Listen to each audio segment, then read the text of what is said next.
नमस्कार, आप देख रहे हैं प्रदेश हलचल में हूं आपके साथ महेश जैन। नीमच जिले की कमान जो है 2024 13 अगस्त को कलेक्टर हिमांशु चंद्रा को दी गई। पहली बार कलेक्टर बनकर अपर कलेक्टर भोपाल से नीमच में पदभार मिला, जिसके बाद में लोगों के मन में कई सवाल थे कि पहली बार कलेक्टर बने हैं तो जिले में क्या कुछ बदलाव होगा। कई उम्मीदें लोगों की थी, जिसके बाद में एक साल पूरा हुआ। एक साल बेमिसाल को लेकर लोग अपनी बात कर रहे हैं। आम जनता में प्रशासन और अधिकारियों के प्रति सकारात्मक आई है। इस वक्त हमारे साथ में अधिक जानकारी के लिए 2015 के आईएएस अफसर जो हिमांशु चंद्रा हमारे साथ में, हम इनसे बात करेंगे क्या कुछ कार्यकाल रहा इस दौरान, किस प्रकार से चुनौतियों का सामना करना पड़ा और शिक्षा से लगाकर आम जनता के बीच लोगों की समस्याओं को लेकर, मूलभूत सुविधाओं को लेकर कई उपलब्धियां और 2 बार जिले को अवार्ड भी मिला है, राज्यपाल के हाथों सम्मानित भी हुए। सर, सबसे पहले तो 1 साल होने पर आपको बहुत बहुत बधाई, शुभकामनाएं sir. Thank you. Sir, Neemuch में पहली बार कलेक्टर आप बने थे। आईएएस अफसर बनने के बाद में अपर कलेक्टर से नीमच में पदस्थापना हुई थी। तब लोगों के मन में कई सवाल थे। आपके सामने भी बड़ा चुनौती भरा सफर था। कलेक्टर बनने के बाद नीमच जैसा जिला जो राजस्थान से भी कनेक्ट है, ऐसे में किस तरह काम करेंगे, क्या क्या चुनौतियां आएगी। सर, 1 साल का सफर कैसा रहा आपका, क्या कहेंगे इसको लेकर। अ, जब मैं कलेक्टर बना तो प्राथमिकता यही थी कि जो शासन की जो सभी महत्वपूर्ण योजनाएं हैं, सभी विभाग की योजनाएं हैं, उसका हम सही से उसका क्रियान्वयन करें और उसमें सभी योजनाओं का जो उसका इम्पैक्ट है वो फील्ड स्तर पे दिखना चाहिए। जो हमारे हितग्राही हैं उनको उसका लाभ मिल रहा है नहीं मिल रहा है, इसका मॉनिटरिंग करने के साथ साथ जिले को इन सभी योजनाओं के माध्यम से आगे बढ़ाने की मंशा थी, जिससे कि उसकी कांस्टेंट मॉनिटरिंग हो और जिससे ये जो हमारी योजनाएं हैं उसका लाभ एक्चुअली जो एंड हितग्राही हैं उनको मिले, तो उनके जीवन में भी उसमें फर्क पड़े। सर, 2 साल आपका 1 साल का कार्यकाल हुआ। इस बार इसमें 2 बार आप राज्यपाल के हाथों सम्मानित हो गए। तो टीम से काम लेना, क्योंकि जो पुरानी परंपराएं थी उस पर भी काफी बदलाव देखने को मिला। अधिकारी जो अच्छे अधिकारी थे वो भी लगातार आपके साथ कंधे से कंधा मिलाकर काम करते हैं। ऐसे में उनको एक साथ लेके चलना, ये कैसे किया आपने। अ, निश्चित रूप से हमारी टीम ने बहुत अच्छा कार्य किया। हमें एक बार हेल्थ डिपार्टमेंट के अंदर स्टेट लेवल अवार्ड मिला, जो कि हम टीबी कंट्रोल प्रोग्राम के अंदर माननीय प्रधानमंत्री जी के द्वारा जो कार्यक्रम का आह्वान किया गया था, तो उसके लिए हमें मिला टीबी कंट्रोल प्रोग्राम के अंतर्गत। दूसरा, हम लोगों के यहाँ पे एक आह्वान किया था कि जो हमारे सोल्जर्स हैं उनके लिए जो फंड हम करते हैं झंडा दिवस के अंतर्गत, तो उसमें भी नीमच का प्रथम स्थान रहा था। तो उसमें निश्चित रूप से लोगों की काफ़ी डायनेमिक रोल रहा, लोगों ने अपनी तरफ से काफ़ी कंट्रीब्यूशन किया। तो मैं इसमें नीमच के जो नागरिक हैं उनका भी काफ़ी सहयोग रहा, जिससे कि नीमच जिले को स्टेट लेवल पे सम्मानित किया गया। सर, जन सुनवाई की बात करें, जो आम लोगों से जुड़ी हुई थी जन सुनवाई, उसमें खासकर देखा जाता था कि जो सालों पुरानी समस्याएं हैं, आपके आने के बाद वो लोग जन सुनवाई में आए और यहाँ से संतुष्ट होकर, कई ऐसे मामले हैं जिसमें ड्रामे होते थे लेकिन उनका धरातल पर रिजल्ट मिला है। अभी तक कोई रिजल्ट नहीं मिलता था, तो जन सुनवाई में भी काफी कुछ बदलाव करा है। उसको किस तरीके से क्या सोचती और क्या रिजल्ट क्या मिले सर उनके। शासन का जो महत्वपूर्ण बिंदु रहता है वो गुड गवर्नेंस पे रहता है। यह कि कोई व्यक्ति अगर अपनी समस्या या फिर अपना आवेदन लेकर आया है तो उसका निराकरण सही से हो रहा है नहीं हो रहा है। इसी परिप्रेक्ष्य में हमने देखा कि जो जन सुनवाई है उसमें जितने भी हमारे आवेदन आ रहे हैं उसका सही रूप से निराकरण कराना हमारी प्रथम प्राथमिकता थी। तो हमने जन सुनवाई में एक मॉनिटरिंग सिस्टम डेवलप किया।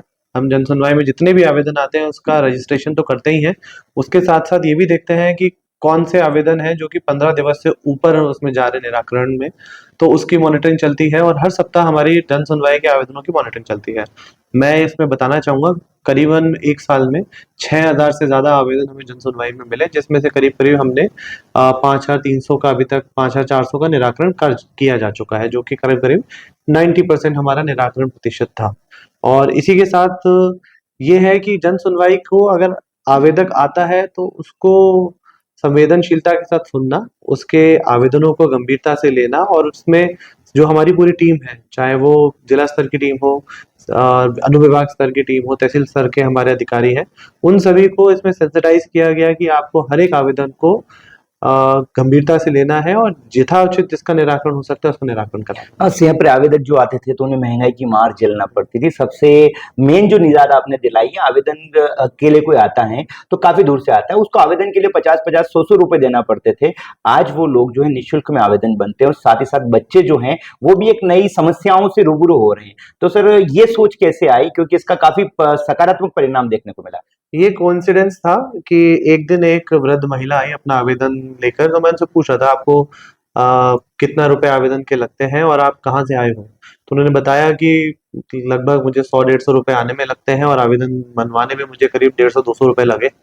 तो मैंने उनसे पूछा कि अ, आपने कहाँ से आवेदन बनवाया, तो उन्होंने बताया कि यहाँ पे एक व्यवस्था है कि जहाँ पे पीछे कोई शॉप्स हैं जो कि प्रांगण में ही जो कि आवेदन लिखने का काम, नोटरी करने का काम करते हैं।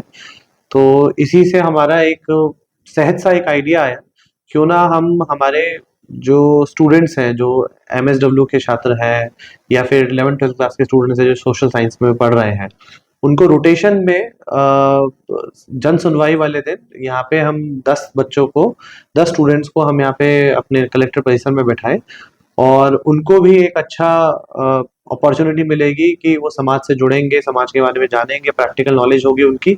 इसी के साथ साथ जो लोग हैं उनको भी फ्री में आवेदन देने का मौका मिल जाएगा। सर भी स्कूल कॉलेज अपने स्कूलों में भी जा रहे हैं, आंगनबाड़ी में भी जा रहे हैं, बच्चों को भी पढ़ा रहे हैं, मतलब बच्चों से कनेक्ट होते हैं, सीधी बच्चों से बातचीत का मौका। मतलब अधिकारी आते हैं, आदेश निकाल देते हैं, लेकिन धरातल पर जाकर उनको इम्प्लीमेंट करना, क्या नया बदलाव चाहते हैं आप? दो चीजें हमारी हैं, हेल्थ और एजुकेशन पे फोकस है। एजुकेशन में इस बार नीमच जिला प्रदेश में दूसरे नंबर पे रहा था 10th और 12th क्लास के रिजल्ट्स में। अब हमारी मंशा है कि इसमें और बेहतर प्रदर्शन करें और हम पासिंग रिजल्ट के साथ साथ क्वालिटी एजुकेशन बच्चों को प्रोवाइड करने में, जो स्टूडेंट्स हैं 11th 10th 12th क्लास के और अन्य जितने भी सभी क्लासेस के हैं, तो फोकस ये है कि हर एक स्टूडेंट की हमारे पास प्रोफाइल मेंटेन है कि जो मंथली उनके टेस्ट आ रहे हैं तो उसमें कितने मार्क्स आ रहे हैं, उसके हिसाब से उनकी ग्रेड्स कितनी आ रही हैं, तो उन सब की मॉनिटरिंग हो रही है। सभी शिक्षकों को सेंसिटाइज किया जा रहा है, उनकी भी ट्रेनिंग हो रही है और इन सभी चीज को देखने के लिए मेरे द्वारा और जो फील्ड इंस्पेक्शन किए जा रहे हैं, तो ये देखा जा रहा है कि दोनों चीजें देखी जा रही है। एक तो स्टूडेंट्स का क्या स्तर है पढ़ाई का और दूसरा शिक्षकों का क्या पढ़ाने का तरीका है। तो दोनों में हमें बदलाव की आवश्यकता है, जितनी वो हम लोग उसको समझने की कोशिश कर रहे हैं और उसी के अनुसार फिर हम आगे अपनी रणनीति, चाहे वो टीचर ट्रेनिंग हो, स्टूडेंट की टीचिंग हो, एक्स्ट्रा क्लासेस हो या स्टूडेंट के पीयर ग्रुप्स हो, वो स्टूडेंट का असेसमेंट हो, एग्जामिनेशन पैटर्न हो, वो सब चीज़ों पे फोकस करते हुए ताकि बच्चों के जो स्कूल के एजुकेशन के लर्निंग आउटकम है वो बेहतर हो सके। सर नीमच में माफियाओं के खिलाफ अगर बात करें, भ्रष्टाचार के खिलाफ बात करें, भ्रष्टाचार के कई मामलों में पंचायतों में एफआईआर दर्ज हुई हैं। माफियाओं के खिलाफ बात करें तो खनन माफियाओं की बात करें, बड़ी बड़ी पेनल्टियां लगी हैं। सरकारी जमीनों की बात करें तो कई बेशकीमती जमीनें, एक लैंड सुरक्षित करने को लेकर, लैंड बैंक को लेकर आपने विशेष अभियान चलाया था, कई सरकारी जमीनों से अवैध अतिक्रमण हटाया गया। सर ऐसे में जब काम करने जाते हैं तो कहीं ना कहीं राजनीति जिसको कहा जाता है, कहीं पॉलिटिकल प्रेशर, लोग बात करते हैं, तो सर आपने इसको किस तरीके से हैंडल करा, क्योंकि रिजल्ट धरातल पर मिले और सारे लोग संतुष्ट है। मेन सबसे बड़ा सवाल होता है कार्रवाई के बाद में लोगों की संतुष्टि। मैं इस चीज से काफी खुश हूँ कि आप जो बोल रहे हैं कि प्रेशर आया, मेरे पास किसी भी तरह का कोई ऐसा कोई प्रेशर नहीं आया किसी के भी माध्यम से कि जो उचित कार्रवाई है वो नहीं की जाए। तो सभी का सपोर्ट रहा और सपोर्ट रहने से क्या है कि कार्य आसान रहे। तो जैसे हमने करीब करीब 3000 हेक्टेयर की शासकीय जमीन है उसको सुरक्षित करने का हमने कार्रवाई करी है।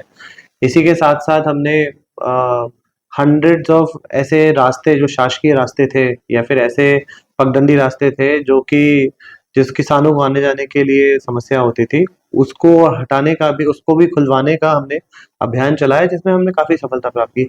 मैं ऐसा नहीं कहूंगा, अभी भी गुंजाइश है और जिसमें हमारा अभियान आगे राजस्व विभाग के माध्यम से वो अभियान चलता रहेगा, चाहे वो शासकीय जमीन के संरक्षण की बात हो या फिर शासकीय रास्तों के खुलने की बात लेकिन हो। कई लोगों को रास्ता मिला है सर, मतलब 100% रिजल्ट कभी पॉसिबल नहीं है, लेकिन आपकी पहल के कारण राजस्व के मामलों की अगर बात करें तो पहले जन सुनवाई में वही चेहरे देखे जाते थे, आज नए लोग अपनी शिकायत लेकर आते हैं, जो सालों पुराने एक उम्मीद लोगों के अंदर आपने जागृत करी, इसको लेकर क्या कहेंगे सर? जन सुनवाई में ये है कि रोटेशन में अब जो हमारे आवेदक गण आ रहे हैं, ऐसा नहीं है कि रिपीटेड आवेदन आ रहे हैं, तो इसका यही हम ये मान सकते हैं कि आवेदनों का निराकरण हो रहा है, और तहसील स्तर के भी अधिकारीगण जो हैं वो लोग गंभीरता से ले रहे हैं, तो उनका आवेदन का निराकरण हो रहा है। इसलिए जो नए लोग आ रहे हैं तो उनके आवेदन आ रहे हैं, फिर उनका निराकरण हो रहा है, तो फिर और लोग आ रहे हैं।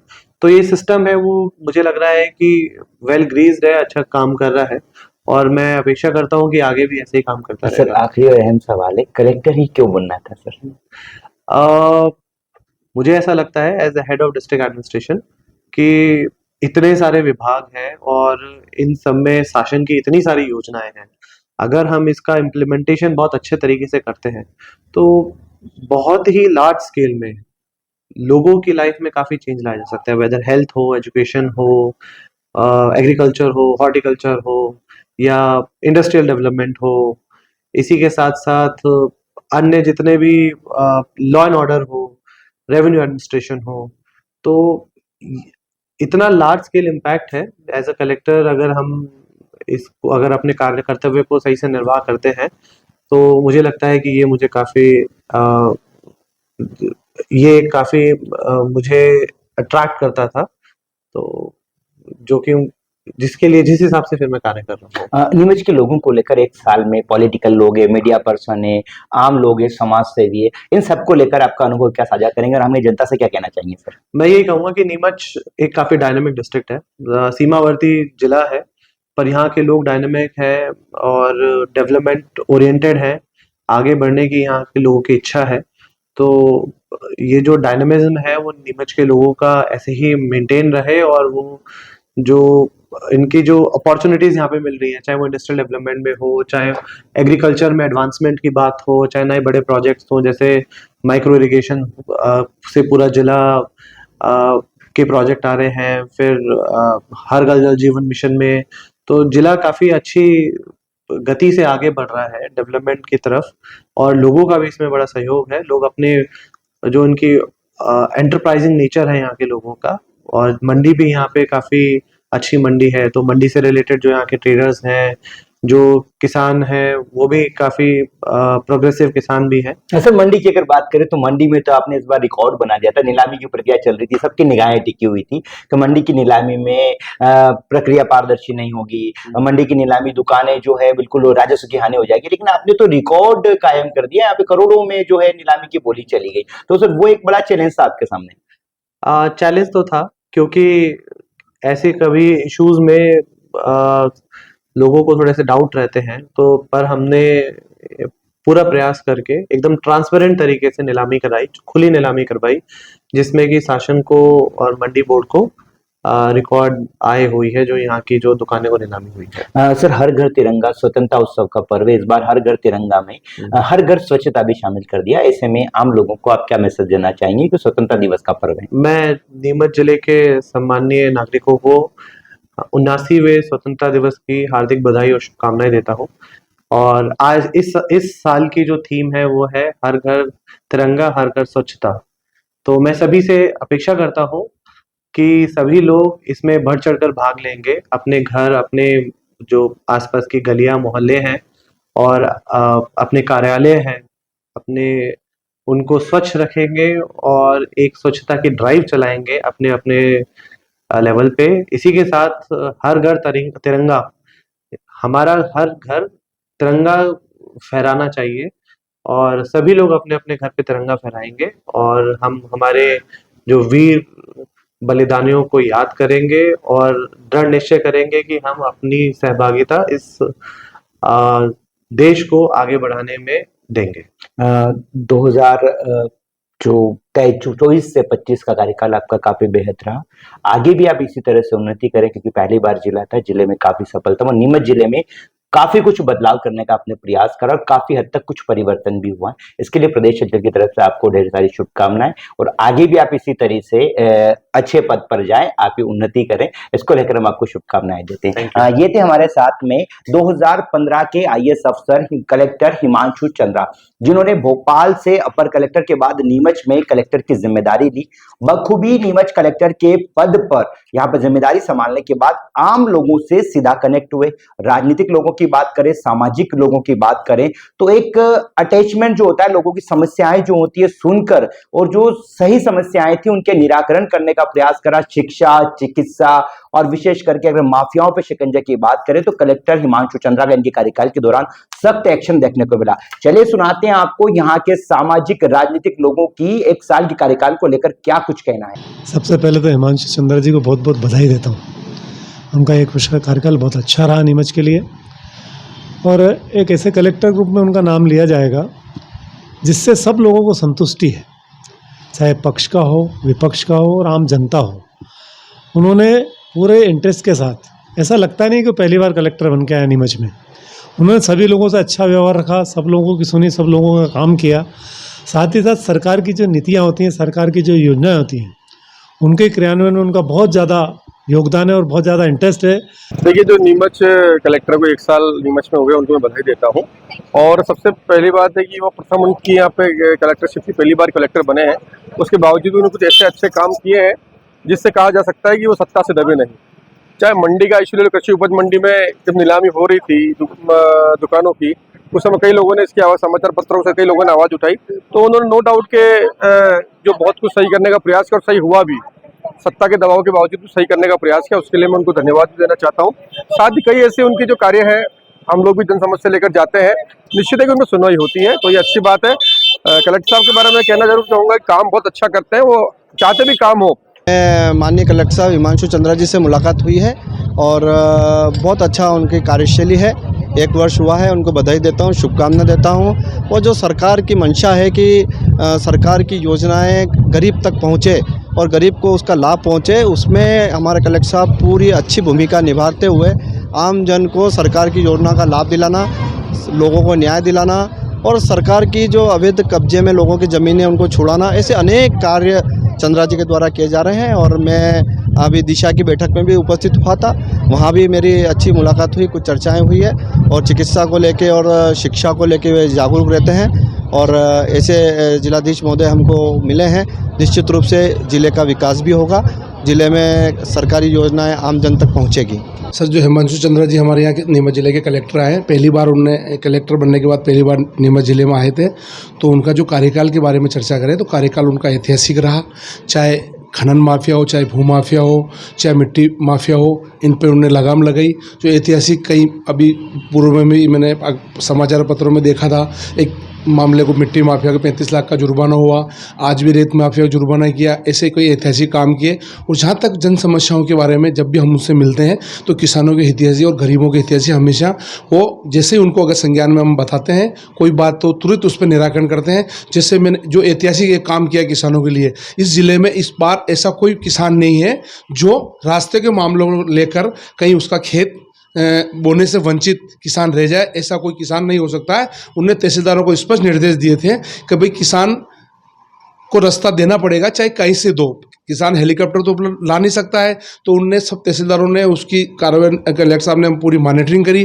उनने तहसीलदारों को मौके पे जाकर भी निराकरण करने के निर्देश दिए थे, अगर हल हो सकता है तो, नहीं तो प्रकरण चला के हल करवाए।